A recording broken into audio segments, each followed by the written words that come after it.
Pugong kamakailan ang usap-usapang may tao raw sa Malacanang na gustong idawit sa mga krimen ng Pogo sina dating Pangulong Rodrigo Duterte, Senador Bato de la Rosa at Bongo.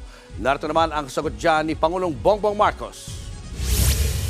No, I don't know anything about that. I don't know who this person is. Matatandang sa Senate hearing nitong Martes, dinuro-duro ni De La Rosa si Jessica Francisco. Ang pinaniniwalaang si Mary Ann Maslog na sangkot sa 1999 textbook scam.